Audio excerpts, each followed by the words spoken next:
UITM எனப்படும் மாரா தொழில்நுட்ப பல்கலைக்கழகத்தின் கார்டியோ தொராசிக் அல்லது இருதய அறுவை சிகிச்சை முதுகலை பட்டப்படிப்பை பூமிபுத்ரா அல்லாத மாணவர்களுக்கு திறப்பது குறித்து எந்த ஒரு பேச்சுவார்த்தையும் நடத்தப்படவில்லை.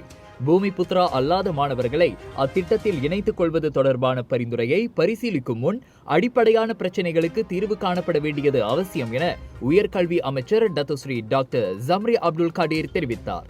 அவ்விவகாரம் தொடர்பில் இதுவரை தமது தரப்பு எந்த ஒரு விவாதத்திலும் ஈடுபடவில்லை. அதே சமயம் அது தொடர்பில் அதிகாரப்பூர்வ தகவல் எதுவும் தங்களுக்கு கிடைக்கவில்லை என ஜம்ரி சொன்னார்.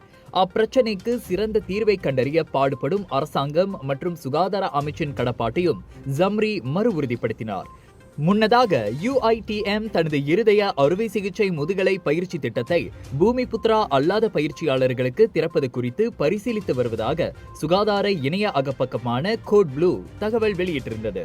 இருதய அறுவை சிகிச்சை பயிற்சியின் அங்கீகாரம் தொடர்பில் எழுந்துள்ள பிரச்சினைக்கு அது தீர்வாக அமையும் என UITM மருத்துவ புலத்தின் பேராசிரியர் டாக்டர் ராஜா அமீன் ராஜா முக்தார் கூறியிருந்தார். இருதய அறுவை சிகிச்சை தொடர்பில் மலேசியாவில் வழங்கப்படும் ஒரே பயிற்சி திட்டமாக அது விளங்குகிறது. அந்த பயிற்சியில் பங்கேற்கும் பட்டதாரிகளுக்கு அங்கீகாரம் வழங்கப்படும் என ஏப்ரல் 2 சுகாதார அமைச்சு அறிவித்திருந்தது. அதற்காக 1971 மருத்துவ சட்டத்தில் திருத்தம் செய்யும் பரிந்துரை அமைச்சரவையின் கவனத்துக்கு கொண்டு செல்லப்படும் எனவும் அது கூறியிருந்தது. எனினும் மலேசிய மருத்துவ சங்கம் உட்பட சில தரப்பினர் எதிர்ப்பு தெரிவித்துள்ளது குறிப்பிடத்தக்கது.